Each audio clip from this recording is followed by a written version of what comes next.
Come on, look at this place. Pristine beaches, exotic wildlife, all the good vibes you could ever want. Let's get off this island.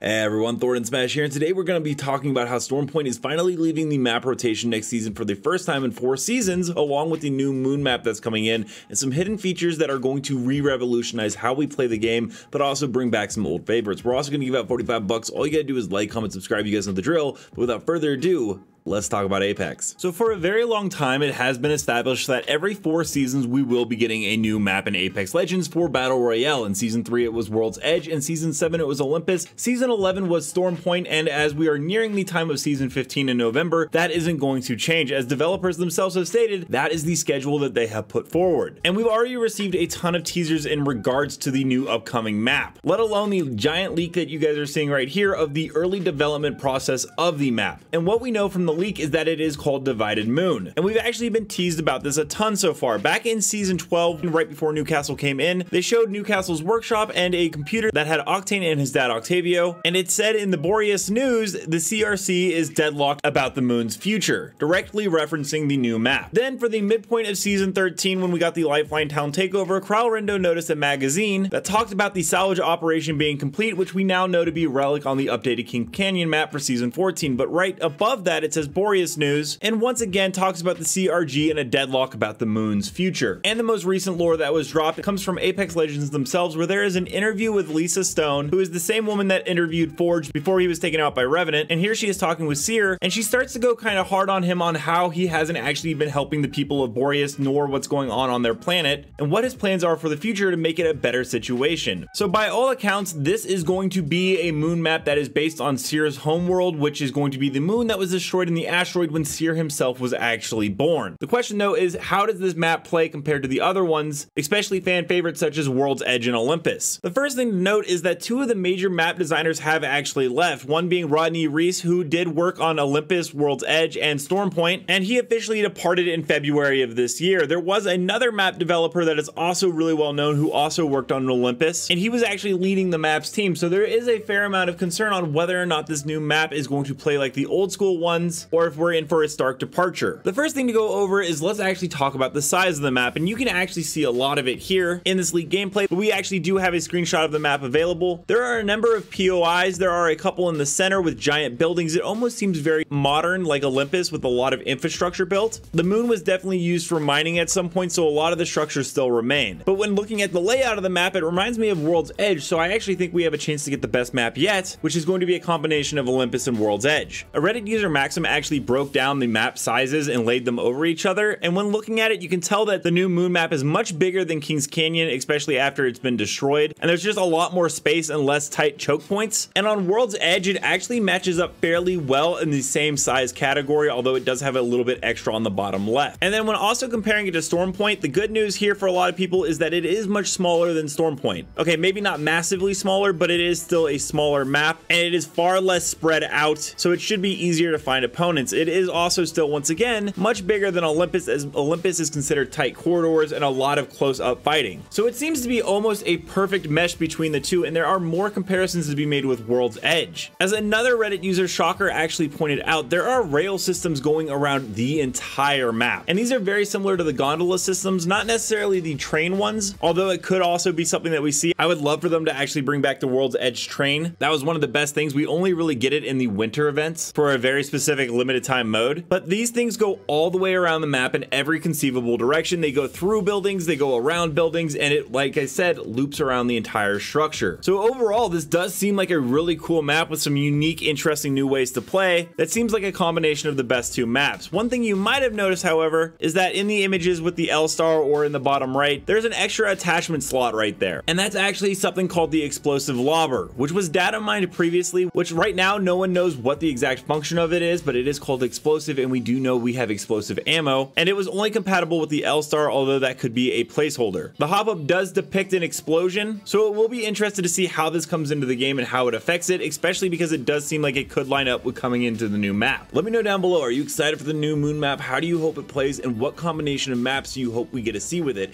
And until next time, Legends, keep slaying in the Outlands, and I'll see you out there.